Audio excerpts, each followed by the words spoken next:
எல்லாரும் எழுந்து நிற்போம். சின்ன ஒரு துதி ஆராதனை தான் அதோடு நாம் கர்த்தருடைய நாமத்தை மகிமைப்படுத்தும் பொழுது இன்னைக்கு ஆண்டவர் உங்கள் சிறுமையை கண்ணோக்கி உங்களை மேன்மைப்படுத்த போகிறார். ஆமென். அல்லேலூயா. பாடல் புத்தகத்திலே 758வது பாடலை எடுத்துக்கொள்ளுங்கள். ஆனால் எங்களோடு சேர்ந்து உங்களுடைய நிலைமையை நீங்கள் அறிந்து, உங்களுடைய சிறுமைப்பட்டிருக்கிற நிலைமையை நீங்கள் அறிந்து எங்களோடு சேர்ந்து தேவனை மகிமைப்படுத்தும் போது கர்த்தர் உங்களுடைய வாழ்க்கையில மேன்மையை கொண்டு வர போகிறார். யாரெல்லாம் விசுவாசிக்கிறீங்க? கர்த்தர் என்னை மேன்மையாக வைப்பார் என்று யாரெல்லாம் விசுவாசிக்கிறீங்க? சந்தோஷமா நாம் உற்சாகமாய் படிக்க போகிறோம். என் சிறுமையை கண்ணோக்கி பார்த்தவரே,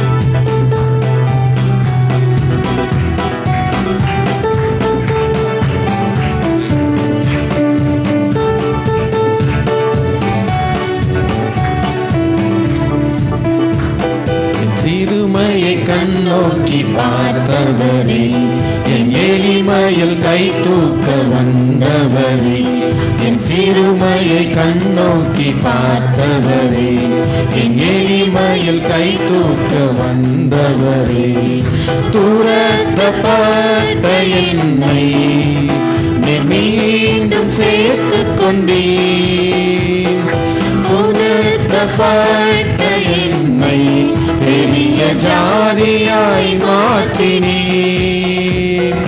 பீலகாய் ரோஹி என்னை காண்கின்ற தேவன் நீர், பீலகாய் ரோஹி எந்த ஜீவனீரூற்று நீர், பீலகாய் ரோஹி என்னை காண்கின்ற தேவன் நீர், பீலகாய் ரோஹி எந்த ஜீவனீரூற்று நீர், வனாந்திரம் என் வாழ்வானதே, பாதைகள் எங்கும் இருளானதே, வனாந்திரம் என் வாழ்வானதே, பாதைகள் எங்கும் இருளானதே, எந்த நல்குரல் கேட்டு நீரூற்றாய் வந்தவரே,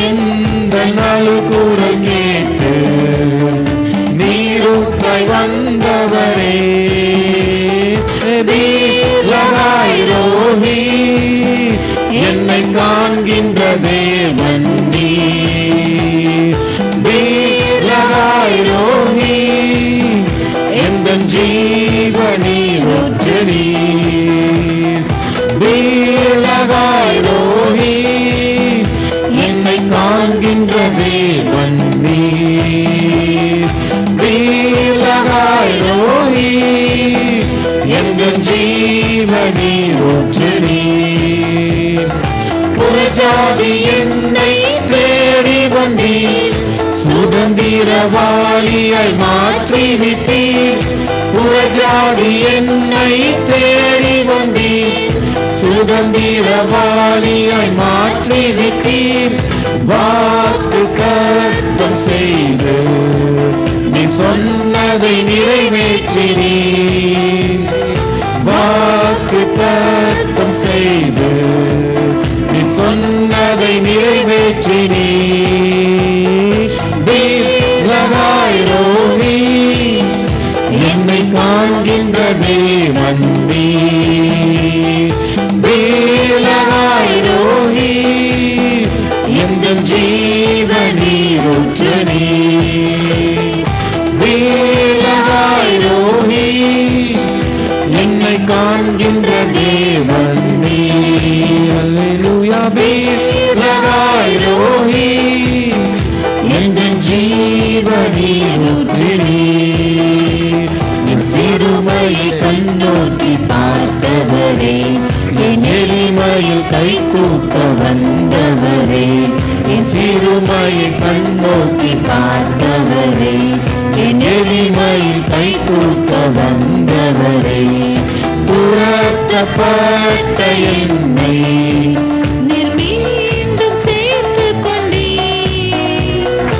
ஒதுக்கப்பட்ட என்னை பெரிய ஜாதியாய் மாற்றினீர். வீரராய் ரோஹி என்னை காண்கின்ற தேவன் நீர்.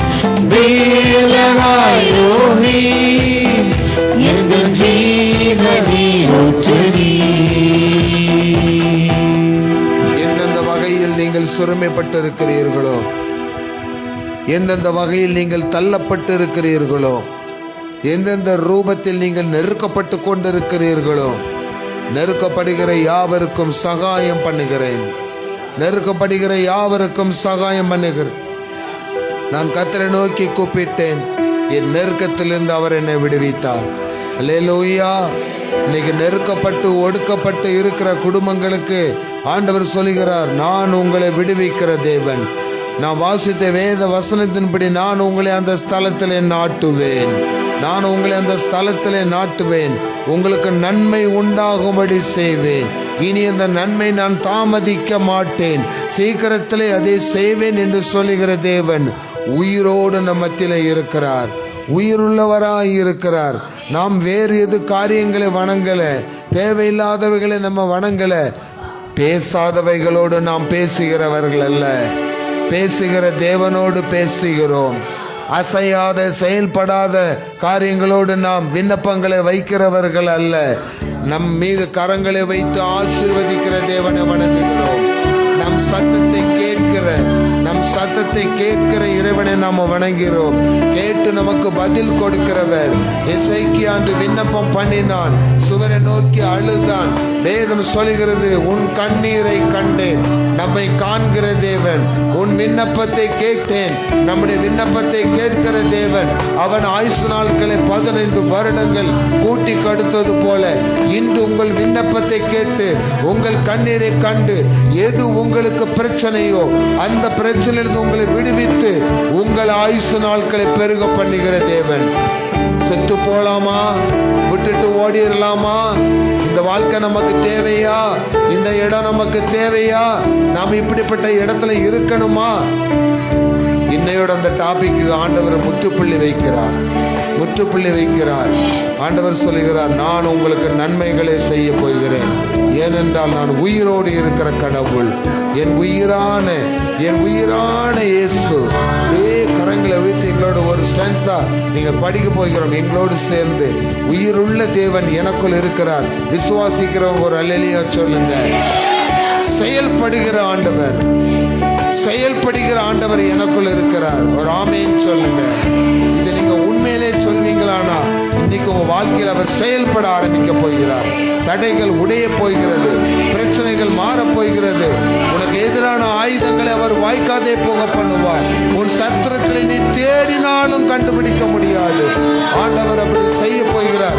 உங்களை உங்கள் சொந்த இடத்திலே உறுதிப்படுத்த போகிறார். ஒருவேளை இடம் இல்லாமல் இருந்த மக்களுக்கும் ஆண்டவர் வாக்கு கொடுத்தார், நீங்கள் பத்திரங்களிலே கையெழுத்திட்டு விலை கிரயம் கொடுத்து நிலங்களை வாங்குவீர்கள், அதிலே வீடுகளை கட்டுவீர்கள், அதிலே குடியிருப்பீர்கள் என்று ஆண்டவர் சொல்கிறார். அல்லேலூயா. அந்த உயிரான இயேசுவை இதோ சதா காலங்களிலும் நான் உங்களுக்குள் உயிரோடு இருக்கிறேன் என்று சொன்ன இயேசுவை நாம் ஆராதிப்போமா? என் உயிரான இயேசு, என் உயிரான இயேசு, என் உயிரே நான் உம்மை துதிப்பேன். என் உயிரான இயேசு, என் உயிரான இயேசு, என் உயிரான இயேசு, என் உயிரோடு கலந்து என் உயிரை நான் உம்மை துதிப்பேன். என் உயிரை நான் உம்மை துதிப்பேன். உலகமெல்லாம் மறக்குதையா உணர்வு எல்லாம் இனிக்குதையா, உலகமெல்லாம் மறக்குதையா, உணர்வு எல்லாம் இனிக்குதையா. உம் நாமம் துதிக்கையிலே இயேசையா, உம் அன்பை ருசிக்கையிலே ராஜா, உம் நாமம் துதிக்கையிலே இயேசையா, உம் அன்பை ருசிக்கையிலே ராஜா. என் உயிரான உயிரான உயிரான இயேசு, என் உயிரான உயிரான உயிரான இயேசு, என் உயிரான இயேசு, என் உயிரோடு கலந்து என் உயிரை நான் உம்மை துதிப்பேன், என் உயிரை நான் உம்மை துதிப்பேன். என் உயிரான உயிரான உயிரான இயேசு, என் உயிரான உயிரான உயிரான இயேசு, என் உயிரான இயேசு, என் உயிரோடு கலந்து என் உயிரை நான் உம்மை துதிப்பேன், என் உயிரை நான் உம்மை துதிப்பேன். அழிவு காலம் ஆரம்பிச்சுட்டு அர்த்தம். உனக்குள் உயிரோடு இருக்கிற இயேசுவின் மீது நீ உயிரை வை. இயேசுவே, நான் உம்மை காதலிக்கிறேன். இயேசுவே, I love you Jesus, I love you Jesus. என் இதயத்துல உங்களை தான் வச்சிருக்கிறேன் ஆண்டவரே, வேற எந்த சிந்தனை எனக்குள்ள இல்லப்பா. உங்களால சொல்ல முடியுமா? உங்களால சொல்ல முடியுமா? வாலிப சகோதரிகளே, வாலிபர்களே, இதை பார்த்து கொண்டிருக்கிற, லைவ்ல பார்த்து கொண்டிருக்கிற குடும்பங்களே, உங்கள் பிள்ளைகளால சொல்ல முடியுமா? நான் இயேசு மீது உயிரை வைத்திருக்கிறேன்ட்டு உங்களால் நிச்சயமாக சொல்ல முடியும்னா, உங்களுக்காக இயேசு உயிரையும் கொடுக்க வல்லவராய் இருக்கிறார். நல்ல மேய்ப்பன் தன் ஆடுகளுக்காக ஜீவனை கொடுக்கிறான். ஜீவனை கொடுக்கிற இயேசு உங்களுக்குள் இருந்தால் நீங்களே ஜீவனுள்ள தேவனுடைய ஆலயம். ஒருவன் உங்களை கெடுக்க நினைத்தால் கர்த்தர் அவனை கெடுப்பார். நீங்க யுத்தம் செய்ய வேண்டியதில்லை, நீங்க யுத்த களத்திற்கு போக வேண்டியதில்லை. ஒப்பு கொடுப்போமா? என் உயிரான இயேசு. நான் வந்து ஒரு 4 லைனை படித்து நம் செய்திக்காக கடந்து செல்ல போகிறோம்.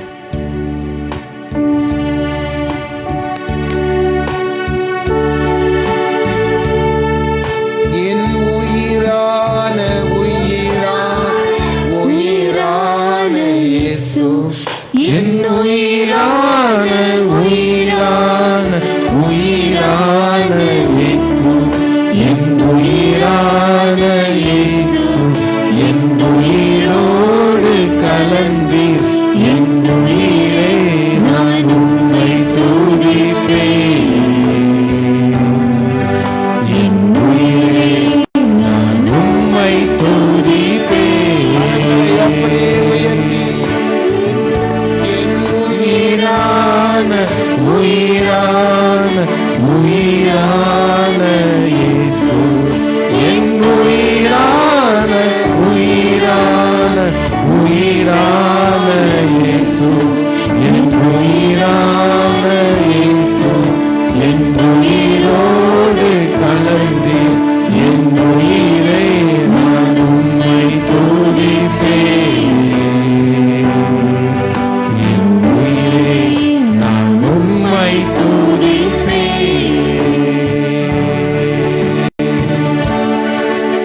ராஜா என்று துதிக்கிறோம் ஸ்தோத்திரிக்கிறோம் தகப்பனே. அப்பா இந்த நல்ல ஒரு ஆராதனை வேலையை நீர் கொடுத்த தயவுக்கும் கூட ஆனக்கூடிய நன்றி செலுத்துகிறோம் ராஜா. அப்பா இந்த நேரத்தில் கூட அப்பா உங்களுடைய பாடல்களை பாடி துதிக்கும்படியாக அப்பா எத்தனையோ பேர் கிடைக்காத ஸ்லாக்கியத்தை நேர் எங்களுக்கு கொடுத்த தயவுக்கும் கூட ஆனக்கூடிய நன்றி செலுத்துகிறோம் ராஜா. அப்பா இப்போது கூட தகப்பனே நாங்கள் செய்தி நேரத்துக்குள்ளாக நாங்கள் கடந்து செல்ல போகிறோம் தகப்பனே. அப்பா இந்த செய்தி மூலமாக தகப்பனே நீர் எங்களோடு பேச வேண்டுமாய் நாங்கள் ஜெபிக்கிறோம் தகப்பனே. அப்பா நாங்கள் கேட்க போகிற செய்தி வார்த்தை அப்போ எங்கள் வந்திருக்க ஒவ்வொருத்தருக்கும் எங்களோட வாழ்க்கைக்கு பிரயோஜனமாக இருக்கும்படியான வார்த்தையாக அமைய நீங்கள் உதவி செய்யணுமா நாங்கள் ஜெபிக்கிறோம் தகப்பனே. நீங்கள் பேசுங்க, நாங்கள் கேட்கிறோம் தகப்பனே. நாங்கள் கேட்கறது மாத்திரமில்லாமல் அதன்படி நடக்கிறதுக்கு எங்களுக்கு கிருபை தர வேண்டுமா ஜெபிக்கிறோம். மீதி நேரத்தை நம்முடைய கட்டளை ஒப்புக் கொடுக்கிறோம். நிறைய பொறுப்படுத்திக்கொள்ளும் வரை நடத்தும் மீட்பர் இயேசு கிறிஸ்து ஜெபிக்கிறோம் சின்ன பிதாவே ஆமென். அல்லேலூயா. தயவுசெய்து உட்காரவும். இப்பொழுது கத்தோலிக்க செய்தியை நம்ம திலக்கு சிஸ்டர் தனசேலி முன்னால் வந்து கத்தோலிக்க செய்தியை கொடுப்பாங்க.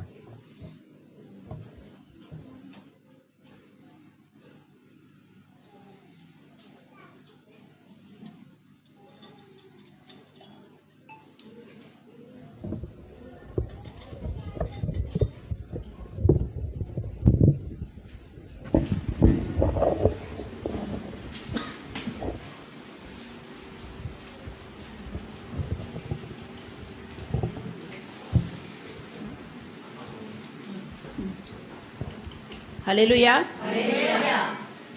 தியானிக்கும்படியாக எடுத்துக்கொண்ட வேதவசனம் 1 கொரிந்தியர் 15ஆம் அதிகாரம் 57ஆம் வசனம்.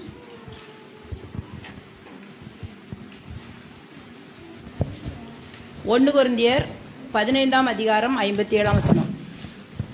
நம்முடைய கர்த்தராகிய இயேசு கிறிஸ்துவினாலே நமக்கு ஜெயம் கொடுக்கிற தேவனுக்கு ஸ்தோத்திரம். ஹல்லேலூயா.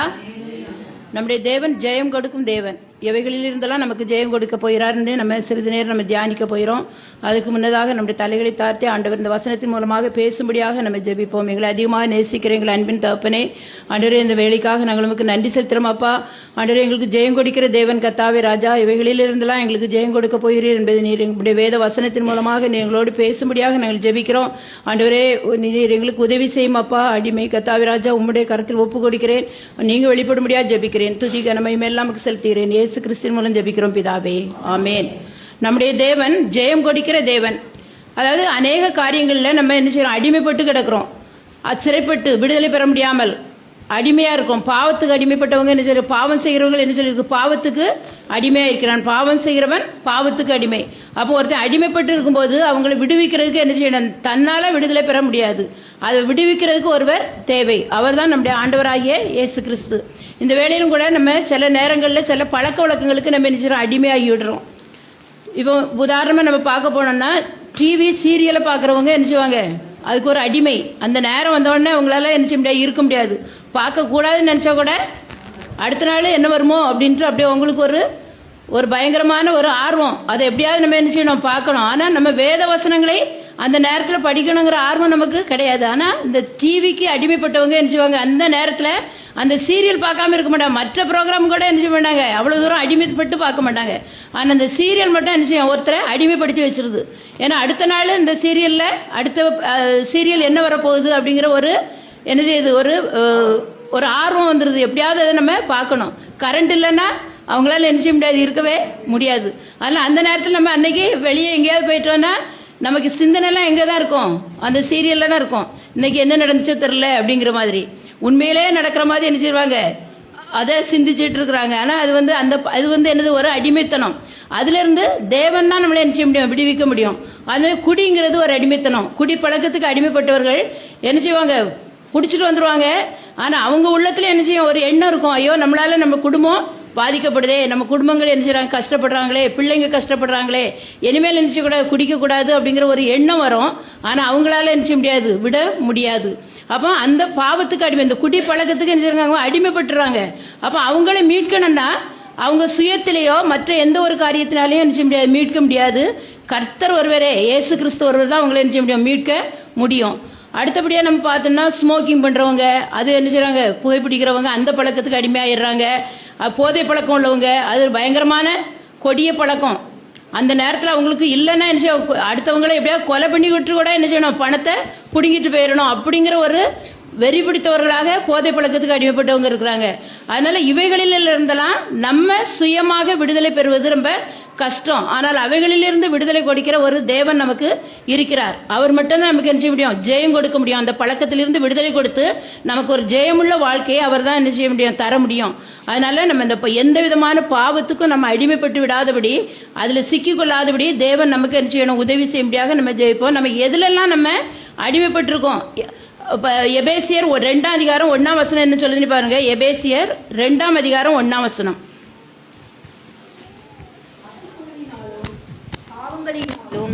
அக்கிரமங்களினாலும் பாவங்களினாலும் மரித்தவர்களாய் இருந்த உங்களை உயிர்ப்பித்தார். ஹல்லேலூயா. அக்கிரமங்களிலும் பாவங்களிலும் மரித்தவர்களாகிய உங்களை விடுவித்தார். அப்ப அக்கிரமங்கள் செய்யறது, பாவம் பண்றது, இதெல்லாம் என்னது? நம்மள அப்படியே மரித்து போக போகுது. எது? நம்முடைய சரீரம் உடனே மரிக்காது. இப்ப குடிக்கிறவன் உடனே குடிச்ச உடனே மறிக்க மாட்டான். அது குடிப்பழக்கத்துக்கு அடிமையாகி அவங்களுடைய லிவர்லாம் கெட்டு ரொம்ப நாள் ஆன பிறகுதான் அவங்க என்ன செய்றாங்க? அந்த பாதிப்பு உங்களுக்கு வருது. ஆனா இதுல என்ன சொல்லியிருக்குன்னா, மரித்தவர்களாகி அக்கிரமத்திலும் பாவத்திலும் மரித்தவர்களாகி உங்களை கர்த்தர் விடுவித்தார், அதை உயிர்ப்பித்தார்னு சொல்லியிருக்குது. அப்ப என்ன மரணம் அவங்களுக்குன்னா, ஆத்மாவிலே என்ன செய்யுது? மரணம் வந்துருது. பாவம் செய்யும் போது அவருடைய ஆத்மா மரணம் அடைகிறது. அதான் வேதம் சொல்கிறது, பாவம் செய்கிற ஆத்மா சாகும், சரீரம் சாகும் சொல்ல. சரீர சாவு எல்லாருக்குமே உண்டு. ஆனா அந்த ஆத்மா என்ன செய்யறோம்? செத்து போயிடும். அதுக்கு பிறகு அவங்க பாவம் செய்ய அவங்களுக்கு என்ன செய்ய? உணர்வே இல்லாம போயிருது. ஒரு டெட் பாடிக்கு எந்த உணர்வும் இல்லாத மாதிரி ஒரு பாவத்தை செய்து அதிலே அவங்க ஊறி போயிட்டாங்கன்னா, அதுக்கிற பாவம் ஒரு இந்த குடிக்கிற ஒரு பாவம், அல்ல இந்த மாதிரி விபச்சாரம் பண்றது பாவங்கிறதே அவங்களுக்கு என்ன உணர்வு இல்லாம போயிருது. அதிலே அவங்க என்ன செய்யறாங்க? மரித்து போயிடறாங்க. ஆத்மா மரித்து போயிருது. அப்ப அப்படிப்பட்ட அக்கிரமத்திலும் பாவத்திலும் மரித்திருக்கிற உங்களை இயேசு கிறிஸ்து என்ன செய்றாரு? உயிர்ப்பித்தார். அப்ப அவர் எப்படி உயிர்ப்பிக்கிறார்னா, அவருடைய அன்பினாலே நம்ம என்ன செய்யறாராம்? உயிர்ப்பிக்கிறார். நம்ம அப்படியே மரித்து போயிடக்கூடாது. நம்ம ஆத்மா மரணம் அடையக்கூடாது. ஆத்மா பின்வாங்கி போவானால் அவன் மேல் என் ஆத்மா பிரியமாயிராருன்னு ஆண்டவர் சொல்றாரு. அப்ப அந்த ஆத்மா என்ன செய்யக்கூடாது? ஆண்டவரை விட்டு பின்வாங்கி போகக்கூடாது. ஆண்டவருக்குள்ள நம்ம இருக்கணுங்கிறதுக்காக ஆண்டவர் என்ன செய்றார்? நம்ம மீது அன்பு கொண்டு தன்னையே அவர் என்ன செய்றாரு? சிலுவையில பலியாக அவர் தன்னையே கொடுத்தார். எபேசியர் 2ஆம் அதிகாரம் 4வது வசனம் 5வது வசனம் வாசிங்க. தேவனோ இரக்கத்தில் ஐஸ்வர்யம் உள்ளவராய் நம்மில் அன்பு கூர்ந்த தம்முடைய மிகுந்த அன்பினாலே அக்கிரமங்களில் மறைத்தவர்களாய் இருந்த நம்மை கிறிஸ்துவுடனே கூட உயிர்ப்பித்தார். கிருபையினாலே ரட்சிக்கப்பட்டீர்கள். ஹல்லேலூயா. அவருடைய மிகுந்த அன்பினாலே நம்ம என்ன செய்திருக்கிறாராம்? நம்மை உயிர்ப்பித்திருக்கிறார். பாவத்தில் இருந்து அக்கிரமத்தில் இருந்து நம்மை உயிர்ப்பித்து அவருடைய கிருபையினாலே நம்மை ரட்சித்திருக்கிறார். நம்முடைய கிரியைகளினால நம்ம என்ன செய்ய முடியாது? ரட்சிக்கப்பட முடியாது. ஒருத்தருக்கு ஒரு உதவி செய்யறதுனால, நன்மை செய்யறதுனால நமக்கு ரட்சிப்பு வராது. ஆண்டவருடைய கிருபையினால தான் என்ன செய்யுது? ரட்சிப்பு வருது. கிருபையினாலே விசுவாசத்தை கொண்டு ரட்சிக்கப்பட்டீர்கள். அப்ப அவருடைய கிருபையும் வேண்டும், நம்முடைய விசுவாசமும் இருக்கணும். இருக்கும்போது அவருடைய கிருபையினாலே நம்முடைய விசுவாசமும் கிரியை செய்யும் போது என்ன செய்யுது? நமக்கு ஒரு ரட்சிப்பை தேவன் நமக்கு கொடுக்கிறார். அது மட்டும் இல்ல, இந்த பாவத்திலிருந்து நம்ம மரித்து போயிருக்கிற நம்மை அவர் என்ன செய்யறாராம்? உயிர்ப்பிக்கிறாராம். உயிர்ப்பித்து அவரோடு கூட உட்காரும்படி என்ன செய்யறாரு? அருள் செய்கிறார்.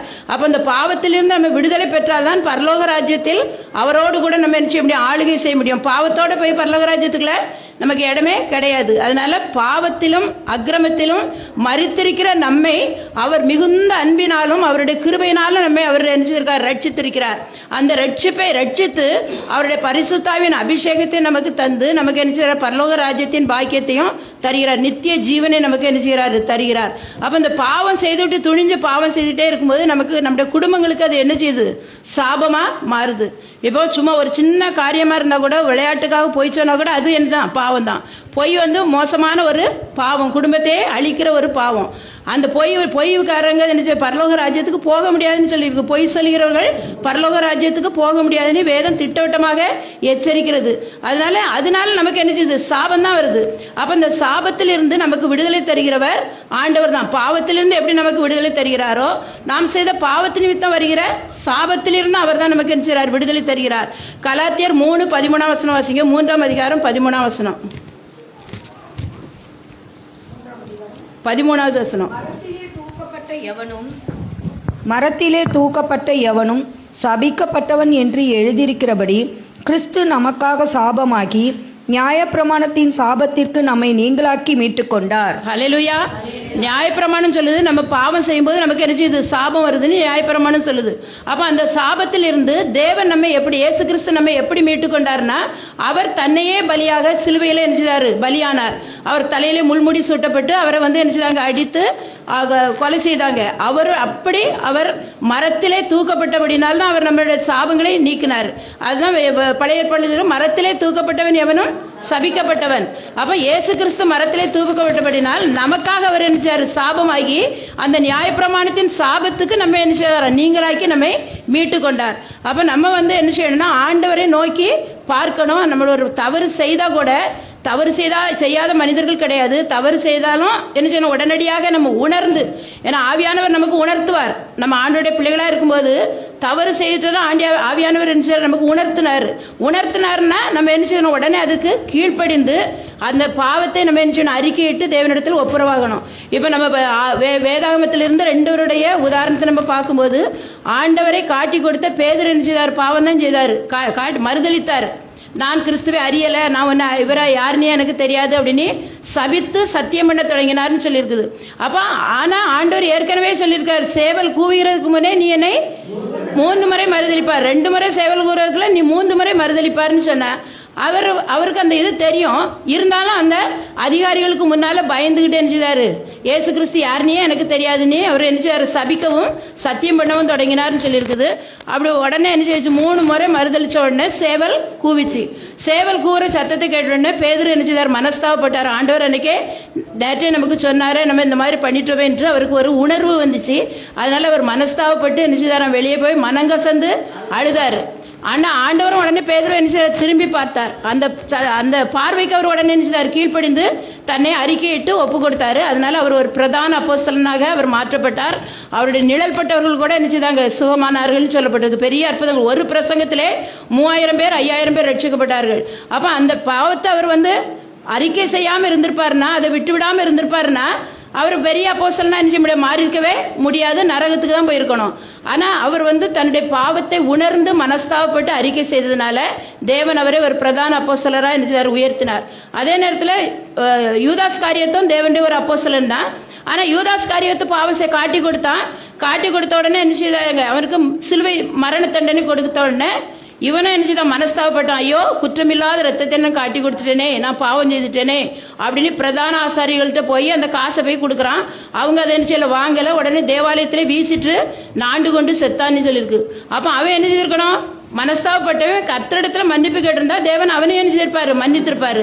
ஆனா அவனுக்கு என்ன செய்யல? அந்த ஒரு எண்ணம் வரல. மன்னிப்பு கேட்கணும், நம்ம என்ன செய்யணும்? மனஸ்தாபப்பட்டுட்டான், மன்னிப்பு கேட்கணுங்கிற ஒரு எண்ணம் வராதனால அவனுடைய ஜீவன் என்ன செய்யுச்சு? அவனுடைய ஆத்மா மரணம் அடைஞ்சு அவன் என்னது? அப்போஸ்தல ஊழியத்திலிருந்து அவன் தள்ளப்பட்டான். அப்ப இதுல இருந்து நம்ம என்ன தெரிஞ்சுடணும்னா, நம்ம அறியாமலே ஒரு பாவம் செய்து விட்டோம்னா, அல்ல பிசாசான நம்ம தூண்டி ஏதாவது ஒரு பாவத்தை செய்தோமானால், நம்ம ஆவியானவர் உணர்த்தும் போது அவருடைய சத்தத்துக்கு கீழ்ப்படிந்து அதை நம்ம என்ன செய்யணும்? அறிக்கை செய்து அதை விட்டு விடணும். மறுபடியும் அறிக்கை செய்துட்டே இருக்கக்கூடாது. அதை விட்டு விடும்போது அந்த அக்கிரமத்திலும் பாவத்திலும் மறுத்திருக்கிற நம்மை தேவன் உயிர்ப்பிக்க வல்லவராக இருக்கிறார். அடுத்தபடியா நம்ம 2வது பார்க்கும்போது நம்முடைய ஆத்மாவை அவர் உயிர்ப்பிக்கிறார்னு முதலாவது பார்த்தோம். 2வது நம்முடைய சரீரத்தை அவர் உயிர்ப்பிக்கிறார். ரோமர் 8:11 வாசிங்க. ரோமர் 8ஆம் அதிகாரம் 11ஆம் வசனம்.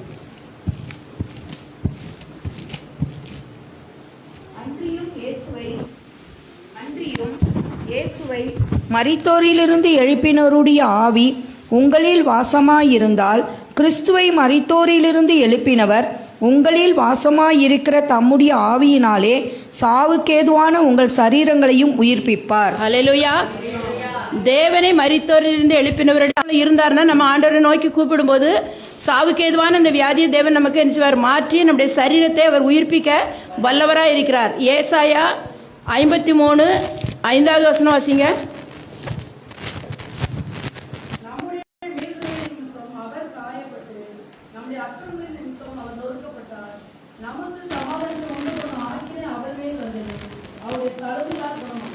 ஹல்லேலூயா. அவருடைய தழும்புகளினால் சுகமாயிரும். நம்முடைய மீறுதல் நிமித்தம் தான் அவர் அடிக்கப்பட்ட. அவர் பாவம் செய்யல. நம்முடைய பாவத்து நிமித்தம், நம்முடைய மீறுதல்கள் நிமித்தம், நம்முடைய அக்கிரமங்கள் நிமித்தம் அவர் அடிக்கப்பட்டு காயப்பட்டு தன்னுடைய ரத்தம் முழுவதையும் அவர் சிந்தினார்.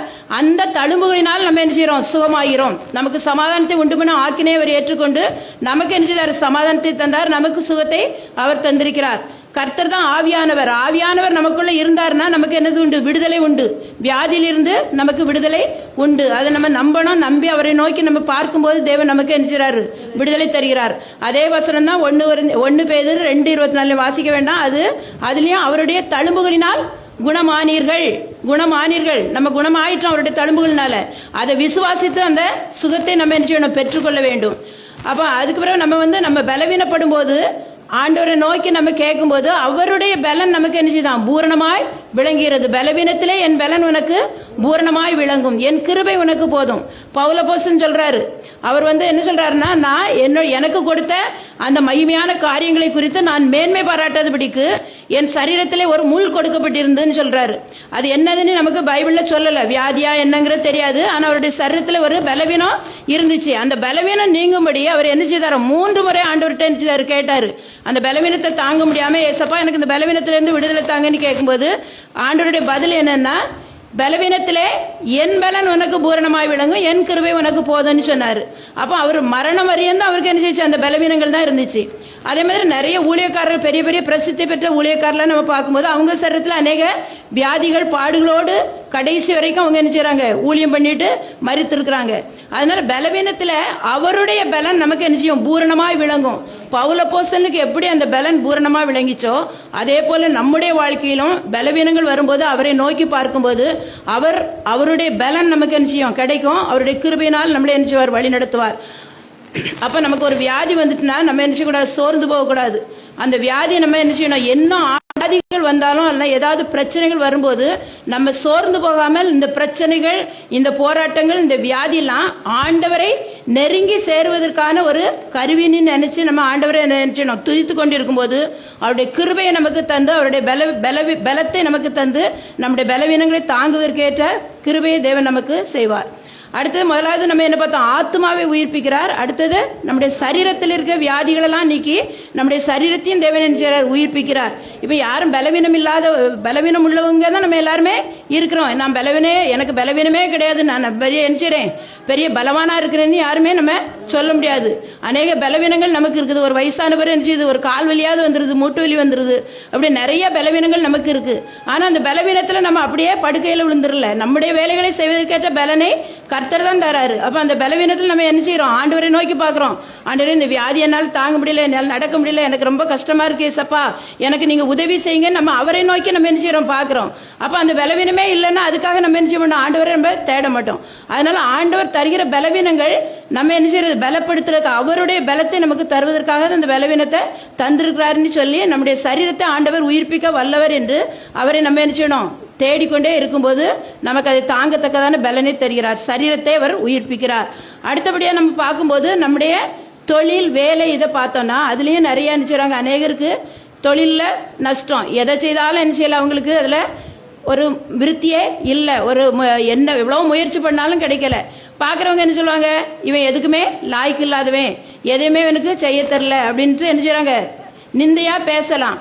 ஆனா அந்த சூழ்நிலையிலும் நம்ம தேவனை விடாதபடிக்கு அவருடைய வார்த்தைக்கு நம்ம கீழ்ப்படிந்தோமானால் அந்த சூழ்நிலையை தேவன் மாற்றி நம்முடைய செய்கிற வேலையை நிச்சயம் ஆசீர்வதிப்பார், தொழிலை ஆசீர்வதிப்பார். வேலை செய்கிற ஸ்தலங்களில் கூட அநேகருக்கு நிச்சயம் பிரச்சனைகள் இருக்கும். உண்மையா நம்ம ஒருத்தர் வேலை செய்தாங்கன்னா அவங்க மேல என்ன செய்யும்? பொறாமப்பட்டு என்ன செய்வாங்க? நம்மலாம் ஓப்பி அடிக்கிறோம், இவன் மட்டும் இப்படி இருக்கிறாங்களே அப்படின்ட்டு அவங்களுக்கு நல்ல பேர் இருக்கனே அவங்க மேல என்ன செய்யும்? பொறாமைகள் வரும். அதனால அவங்களை எப்படியாவது என்ன செய்யணும்? விழத்தள்ளணுங்கிறதுக்காக கூட இருக்கிறவங்களே என்ன செய்வாங்க? முயற்சி பண்ணுவாங்க. அப்ப அப்படி அந்த வேலையே நமக்கு வேண்டாம், இப்படி நம்ம உண்மையா நம்ம வேலை செய்தா கூட நமக்கு இப்படிப்பட்ட போராட்டங்கள் வருகிறது, இந்த வேலையை பார்க்காம வேற இடத்து கூட போயிடலாம் அப்படிங்கிற ஒரு சூழ்நிலை கூட வரும். ஆனா அந்த வார்த்தைக்கு, ஆண்டவருடைய வார்த்தைக்கு அப்ப நம்ம கீழ்ப்படிந்து அந்த வேலையிலே நம்ம உண்மையா இருக்கும்போது, நேரம் வரும்போது தேவன் நம்ம என்ன செய்வார்? உயர்த்துவார். ஈசாக்குடைய வாழ்க்கையில நம்ம பார்த்தோம்னா, ஈசாக்கு என்ன செய்தான்? கேராரூர்ங்கிற இடத்துல தங்கி இருக்கிறான். அந்த ஊர்ல என்ன செய்யுது? பயங்கரமான பஞ்சம் வந்துருச்சு. பஞ்சம் வந்த உடனே ஆண்டவர் சொல்றாரு அவனை பார்த்து, நீ இந்த இடத்தை விட்டு நீ எங்கேயுமே போகாத, இதே இடத்துல நீ இரு, உன் தகப்பனாகிய ஆபிரகாமின் நிமித்தம் நான் உன்னை ஆசீர்வதிப்பேன்னு வாக்கு கொடுக்கிறாரு. ஆதியாகமம் 26:2 வாசிங்க. ஆதியாகமம் 26. அவனுக்கு தரிசனமாகி, நீ எகிப்துக்கு போகாமல் நான் உனக்கு சொல்லும் தேசத்திலே குடியிரு. எகிப்துக்கு போகாம எங்கேயும் போகாத. இந்த வேலை, ஒரு வேலையில நமக்கு பிரச்சனைகள் வந்துச்சுன்னா ஆண்டவர் பார்த்து சொல்றாரு, அந்த வேலையை நீ செய், அதுல நான் உன்னோடு இருந்து உன்னை ஆசீர்வதிப்பேன்னு சொல்றாரு. ஒரு தொழில் செய்யறோம், தொழில நமக்கு முன்னேற்றம் இல்லையா, நம்ம என்ன செய்யறோம், சோர்ந்து போயிடும். ஐயோ ஏன் இந்த தொழில நம்ம தேர்ந்தெடுத்தோம் அப்படின்ட்டு நம்ம என்ன செய்யறோம், சோர்ந்து போயிடுறோம். ஆனா ஆண்டவர் சொல்றாரு, இந்த தொழில இருந்து நான் உன்னை என்ன செய்வேன், ஆசீர்வதிப்பேன்னு சொல்றாரு.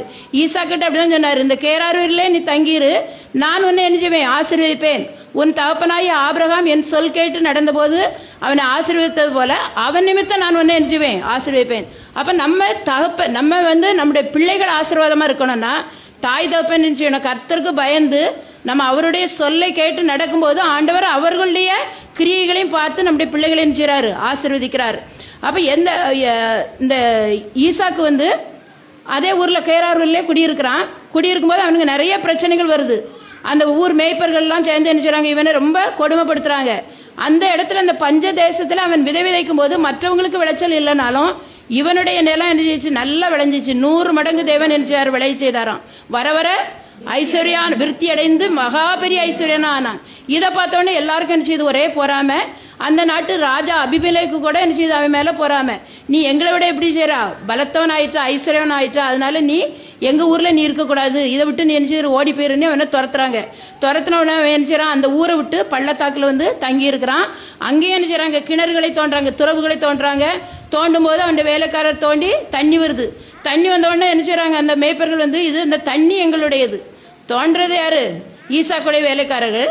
ஆனா அந்த எதிரிகள் பெலிஸ்தர் வந்து சொல்றாங்க இந்த தண்ணி எங்களுடையது அப்படின்னு சொல்லி அவனை விரட்டுறாங்க. அதனால ஏசேக்குன்னு ஒரு துறவுக்கு பேரிடுறான், என்னோட சித்னான்னு பேரிடுறான். அந்த இடத்த விட்டு கொடுத்துட்டு என்ன செய்யறான், போயிடுறான். அவங்களோட வாக்குவாதம் பண்ணல, ஏன்னா நாங்க தானே தோண்டணும், அது எங்களுக்கு தான் உரிமை அப்படின்ட்டு அவன் எதுவுமே கேட்கல. உடனே அந்த இடத்த விட்டு கடந்து வேற இடத்துக்கு போறான். போய் கடைசியில என்ன செய்யறான், ரெகோபாத்ங்கிற ஒரு துறவை தோண்டும் போது அதுல யாருமே என்ன செய்யல, அவனுக்கு இடைஞ்சல் பண்ணல, வாக்குவாதம் பண்ணல. அப்ப தேவன் என்னை பலுக பண்ணினார் என்று சொல்லி அதற்கு ரெகோபாத் என்று பெயரிட்டான். அப்ப கர்த்தருடைய பிள்ளைகள் பல இடங்களில் பல நெருக்கடிகள் வந்தாலும் ஆண்டுடைய வார்த்தைக்கு கீழ்ப்படிந்து நம்ம அதுல உறுதியா இருக்கும்போது தேவன் நம்ம என்ன உயர்த்துவார். இப்படி யாரெல்லாம் இந்த அபிமெலேக்கு அவனை துரத்துனா, அந்த ராஜா துரத்துனா, மற்ற யாரு மேய்ப்பர்கள் வந்து துரத்துனாங்க.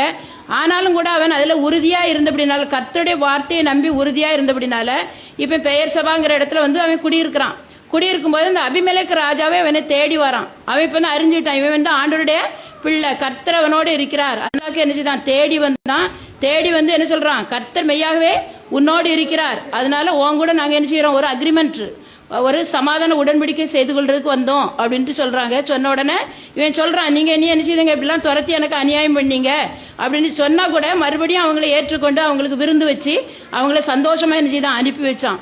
அப்ப இதே மாதிரி நம்முடைய வாழ்க்கையில யார் நமக்கு விரோதமா வந்தாலும் நம்ம வந்து என்ன செய்யணும், உறுதியா ஆண்டவரை பற்றி கொள்ளும் போது, பிரச்சனைகள் வரும், போராட்டங்கள் வரும், அதுல நம்ம ஆண்டவரை உறுதியாய் பற்றி கொள்ளும் போது யார் நமக்கு எதிராக பிரச்சனை பண்ணிட்டு நம்மள துரத்துறாங்களோ அவங்களே நம்மளை என்ன செய்வாங்க, தேடி வந்து நம்மளை என்ன செய்வாங்க, கனப்படுத்துவாங்க.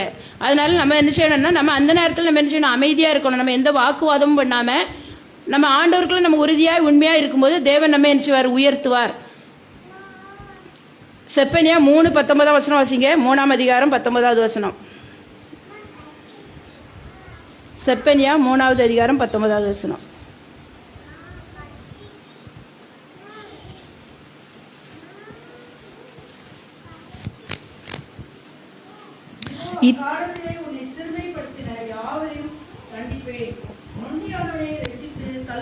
சேர்த்துக் கொள்வேன்.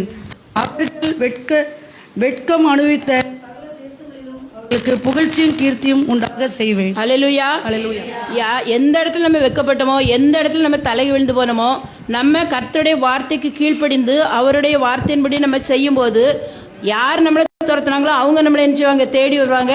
வெட்கப்பட்ட அந்த இடத்துல தேவன் நம்ம எஞ்சுவார், கீர்த்தியும் புகழ்ச்சியமாக வைப்பேன்னு சொல்றாரு. அப்ப இன்னைக்கு யாரெல்லாம் ஒருவேளை உங்க வீட்டுல பக்கத்துல அக்கம் பக்கத்துல பிரச்சனை, அல்ல தொழில பிரச்சனை, இல்லைன்னா வேலை செய்கிற இடங்கள்ல பிரச்சனை இருந்தா கூட நம்ம ஆண்டோட வார்த்தைக்கு கீழ்ப்படிந்து அவருடைய சொல்படி நம்ம நடக்கும்போது யார் நம்ம விரோதிக்கிறாங்களோ, யார் நம்ம எதிர்க்கிறாங்களோ அவங்களே நம்மளை தேடி வரும்படி செய்வார். நம்மளே எஞ்சுவார் ஆண்டவர், கீர்த்தியும் புகழ்ச்சியமாக அவர் வைப்பாராம்.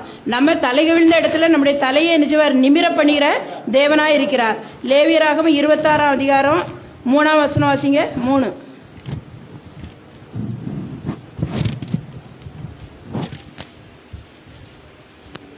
நீங்கள் என் கட்டளைகளின்படி நடந்து என் கற்பனைகளை கைக்கொண்டு அவைகளின்படி செய்தால் நான் ஏற்ற காலத்திலே உங்களுக்கு அவருடைய கட்டளைகளின்படி நடந்து அதன்படி நம்ம செய்தால் நம்மள என்ன செய்வார்? ஆண்டவர் தலை நிமிர்ந்து நடக்க பண்ணுவார். எந்த இடத்துல நம்ம தலை விழுந்தோமோ அவருடைய கற்பனை ஒருவேளை தலை குனிவான காரியங்கள் நமக்கு வரலாம். ஆனா நம்ம அதுலயும் நம்ம விடாம நான் ஆண்டவரே நான் உமக்கு முன்பாக நான் உண்மையா தானே இருந்தேன், எனக்கே அப்படி வந்துச்சுன்னு நம்ம கேட்காம கேள்வி கேட்காம ஆண்டவர் கீழ்ப்படிந்து அவருடைய வார்த்தையின்படி அவருடைய கட்டளையின்படி நடக்கும்போது லேவியராகமம் 26:12-13 தேவன் நம்ம என்ன செய்வாராம்? ஆசீர்வதிப்பாராம். நமக்குள்ளே உலாவி நம்மை ஆசீர்வதிப்பார்னு சொல்லியிருக்கு. அந்த ஒரு வசனம் மட்டும் வாசிங்க. நான் உங்கள் நடுவிலே உலாவி உங்கள் தேவனாயிருப்பேன், நீங்கள் என் ஜனமாயிருப்பீர்கள். நீங்கள் எகிப்தியருக்கு அடிமைகளாய் இராதபடிக்கு நான் அவர்கள் தேசத்திலிருந்து உங்களை புறப்பட பண்ணி உங்கள் நுகத்தடிகளை முறித்து உங்களை நிமிர்ந்து நடக்க பண்ணின உங்கள் தேவனாகிய கர்த்தர். அல்லேலூயா. அப்போ கர்த்தர் நம்ம அவருடைய வார்த்தையின்படி நம்ம நடக்கும்போது கர்த்தர் நமக்குள்ளே உலாவி நம்முடைய வீட்டில் உலாவி நம்முடைய இருதயத்தில் அவர் வாசம் பண்ணி நம்முடைய தேவனாய் இருப்பார், நாம் அவருடைய பிள்ளைகளா இருக்கிறோம். அப்ப நமக்கு கிடைக்கிற ஆசீர்வாதங்கள் என்னன்னா, நமக்கு இருந்த எல்லா நுகத்தடிகள் அடிமைத்தனங்கள் எல்லாவற்றையும் தேவன் மாற்றி நம்மளை என்ன செய்வாராம்? தலை நிமிர்ந்து நடக்க பண்ணுவார். எந்த இடத்துல நம்ம தலையை விழுந்து வெட்கப்பட்டோமோ அதே இடத்துல தேவன் நம்ம என்ன செய்வாராம்? தலை நிமிர்ந்து நடக்க பண்ண தேவனா இருக்கிறார். ஆனா நம்ம செய்ய வேண்டியது என்னன்னா, அவருடைய வார்த்தைக்கு கீழ்ப்படிந்து அவருடைய கட்டளையின்படி நம்ம நடக்கும்போது தேவன் இந்த ஆசீர்வாதங்களை நமக்கு என்ன செய்வார்? தருவார். ஆனால் அந்த ஆசீர்வாதங்களை பெற்றுக்கொள்ளும்படியாக நம்ம ஜெபிப்போம். எந்தெந்த காரியங்கள்ல நம்ம ஜெயம் பெற முடியாமல் இருக்கோமோ அதுக்காக நம்ம இந்த வேளையில நம்ம கர்த்தரை நோக்கி நம்ம பார்ப்போம். ஆண்டவரே, இதுவரைக்கும் என்னுடைய வாழ்க்கையில அநேக குறைகள் காணப்பட்டிருக்கலாம், ஆண்டவருடைய வார்த்தைக்கு நான் கீழ்ப்படியாமல் இருந்திருக்கலாம். அதனால நீங்க ஆண்டவரே இந்த வேளையிலே நீங்க எனக்கு இறங்கணும்னு சொல்லி நம்ம முழுவதுமாக நம்ம ஒப்பு கொடுப்போம். நம்ம எல்லாம் எளிமை நின்று இந்த வேளையில நம்ம ஜெபிக்க போறோம், நம்ம நாமே ஒப்பு கொடுக்க போறோம். ஆண்டவரே, இதுவரைக்கும் எங்களுடைய வாழ்க்கையில் நிறைய தோல்விகள் தான் இருந்துச்சு. எந்த காரியம் செய்தாலும் எனக்கு என்ன செய்ய ஃபெயிலியராகவே இருந்துச்சு, எந்த சக்சஸே இல்லை. ஆனா இன்னைக்கு நீர் என்ன ஆசீர்வதிக்க நீர் கொடுத்த வார்த்தையின்படி நமக்கு எல்லா காரியங்களிலும் நமக்கு ஜெயம் கொடுக்கிற தேவன் நம்முடைய தேவன். அவர் ஜெயம் பெற்றவர். அவர் நமக்கு அவருடைய பிள்ளைகளாக நம்ம இருக்கும்போது நமக்கு அந்த ஜெயத்தை என்ன கொடுக்கிறார். எல்லா காரியங்களிலும் ஜெயத்தை கொடுக்கிறார். பாவங்களிலிருந்து நமக்கு விடுதலை கொடுத்து ரட்சிப்பை கொடுக்கிறார். அதே மாதிரி நம்முடைய வியாதிகளிலிருந்து நமக்கு விடுதலை கொடுத்து நம்முடைய சரீரங்களை உயிர்ப்பிக்கிறார். நம்முடைய செய்கிற தொழில்கள் வேலைகளில் இருக்கிற நெருக்கடிகளை மாற்றி தேவன் நமக்கு ஜெயம் கொடுக்கிறார். தோல்வியே ஒருவேளை வேலைகளில் நம்முடைய வருமானங்கள் நம்ம தோல்விகளே நம்ம இதுவரைக்கும் சந்தித்திருக்கலாம். ஆனா இன்னைக்கு ஆண்டவருக்கு பிரியமாய் அவருடைய வார்த்தையின்படி அவருடைய கட்டளையின்படி நம்ம நடக்கும்போது அவருக்கு பிரியமான காரியங்களை நம்ம செய்யும் போது தேவன் சொல்றார், நான் உங்களை பரிசுத்தமாக்குகிற கர்த்தர். அவர் நம்மகிட்ட ரொம்ப எதிர்பார்க்கிறது பரிசுத்தத்தை அவர் எதிர்பார்க்கிறார். அதனால நம்ம என்ன செய்யணும்? பாவங்கள் நம்மிடத்தில் இருந்தால் அறிக்கையிட்டு ஆண்டவர்கிட்ட நம்ம விட்டு கொடுத்த இந்த லெந்து நாட்கள்ல நம்ம நாமே ஆராய்ந்து பார்த்து நம்மிடத்தில் காணப்படுகிற குறைகள் பாவங்கள் எல்லாவற்றையும் கர்த்தருடைய சமூகத்தில் நம்ம அறிக்கையிட்டு நம்ம ஒப்பு கொடுத்து நம்ம உண்மையா அவருடைய வார்த்தைக்கு கீழ்ப்படிந்து இருக்கும்போது தேவன் இந்த நாளிலே நமக்கு ஒரு ஜெயம் கொடுக்கிற தேவனாய் இருக்கிறார். அந்த ஜெயத்தை நாம் என்ன செய்யணும்? ஒவ்வொருவரும் பெற்றுக்கொள்ளணும். நம்ம தோல்வி அனுபவிக்கிறதுக்கு பிறந்தவர்கள் அல்ல, நம்ம ஆண்டவருடைய பிள்ளைகள். தோல்வி சாத்தானுடையதுதான், அவன் தான் தோற்று போனவன். ஆனா நமக்கு அவன் நம்மள என்ன செய்யறான்? மிரட்டுறான். ஆனா அதுக்கு நம்ம பயப்படாம நம்ம ஆண்டவருடைய வார்த்தைக்கு கீழ்ப்படிந்து என்ன வந்தாலும் போதும், நான் யோவை போல கர்த்தரனை கொன்று போட்டாலும் அவர் மேல் நான் நம்பிக்கையா இருப்பேன் என்று விசுவாசத்தோடு உறுதியோடு நம்ம அவரை பிடித்துக் கொள்ளும் போது எல்லா காரியங்களிலும் ஜெயத்தை கொடுப்பார். யோபு அப்படி சொன்னா அவன் என்ன செய்யலாம்? ஆண்டவர் கொன்று போடல, அவனுக்கு நிறைய சோதனைகள் வந்துச்சு. ஆனாலும் அவன் என்ன செய்யலாம்? தன்னுடைய சிநேகிதர்கள் நிந்தித்தாங்க, மனைவி தூஷித்தா, எல்லாமே அவனுக்கு எதிராக இருந்துச்சு. ஆனாலும் கூட அவன் என்ன செய்தான்? உறுதியா இருந்ததுனால அவன் அந்த சூழ்நிலையிலும் கூட தன்னை நிந்தித்த தன்னுடைய நண்பர்களுக்காக அவன் ஜெபித்தான். அன்னைக்கு நம்ம அப்படி இருக்கோமா? யாராவது நமக்கு விரோதமாக ஏதாவது நம்முடைய உறவினர்களோ அக்கம் பக்கத்தில் உள்ளவர்களோ நமக்கு விரோதமாக ஒரு வார்த்தை பேசினோம்னா நம்மளால அந்த கசப்பை விட்டு என்ன செய்யல? வர முடியல. ஆனா அந்த கசப்பை விட்டு நம்ம என்ன செய்யணும்? வரணும். இந்த கசப்பு வைராக்கியம் இதெல்லாம் விட்டுட்டு தேவனுடைய சமூகத்தில் இந்த நாளிலே நம்மை ஒப்பு கொடுத்து நம்ம ஜெபிக்கும் போது எல்லா காரியங்களிலும் தேவன் உங்களுக்கு ஜெயத்தை கொடுப்பார். உங்களுடைய சரீரத்தில் சுகத்தை கொடுப்பார், ஆத்மாவிலே சுகத்தை தருவார், செய்கிற வேலைகள் தொழில்கள் எல்லாவற்றிலும் சுகம் தருவார். பக்கத்துல எந்த பிரச்சனைகள் இருந்தாலும் அதிலிருந்து தேவன் உங்களை மீட்டு கொண்டு ஒரு விடுதலை தந்து நம்மளுக்கு ஒரு ஜெயமுள்ள வாழ்க்கை இந்த நாளிலே தர வல்லவராக இருக்கிறார். அந்த ஜெயம் கொடுக்கிற தேவனை நாம் உறுதியாக பற்றி கொண்டு அவருக்காக நம்ம வாழணும். அவருடைய வார்த்தையின்படி நம்ம வாழணும். வாழறதுக்கு நம்ம முயற்சி பண்ணணும். கேட்டுட்டு இந்த வசனத்தை கேட்டு வசனத்தின்படி நம்ம நடக்கணும். வசனத்தை கேட்டு அதை விட்டு விடக்கூடாது. அதன்படி நடந்தாதான் நம்ம என்ன செய்யணும்? ஆசீர்வாதங்களை நம்ம பெற்றுக்கொள்ள வேண்டும். நம்ம எல்லாம் ஒருமனப்பட்டு நம்ம ஜெபிப்போம். எங்களை அதிகமாக நேசிக்கிற எங்களை அன்பின் தகப்பனே, ஆண்டவர் இந்த கத்தாவை இரவு நேரத்துக்காக நாங்களுமே நன்றியோடு துதிக்கிறோம், ஸ்தோத்தரிக்கிறோம் அப்பா.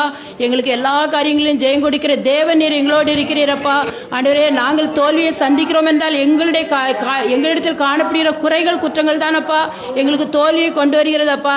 ஆண்டவரே, எங்களுடைய குறைகள் குற்றங்களை உடைய சமூகத்தில் நாங்கள் கத்தாவே அறிக்கை செய்து கத்தாவே எங்களுடைய பாவங்களை எல்லாம் உடைய சமூகத்தில் நாங்கள் அறிக்கை செய்து நாங்கள் அவைகளை விட்டுவிட வேண்டுமாப்பா. மறுபடியும் அந்த பாவத்தில் நாங்கள் உழந்து போகக்கூடாது கத்தாவே.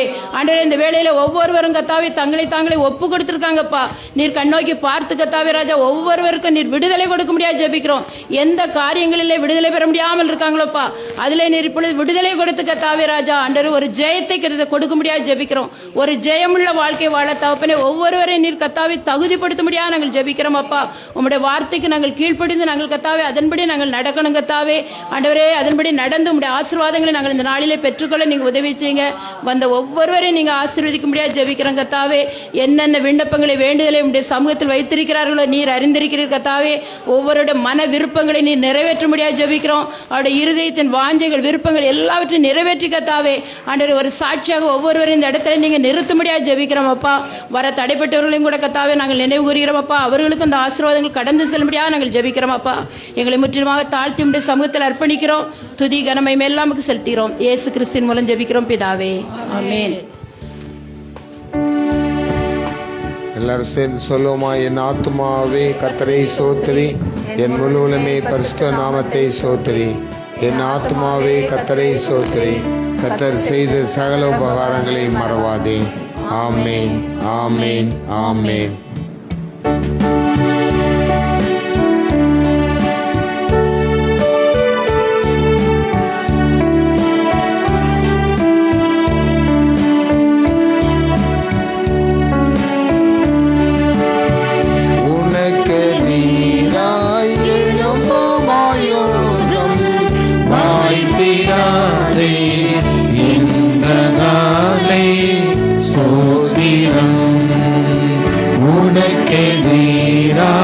எழும்பும் ஆயுதம் வாய்த்திடா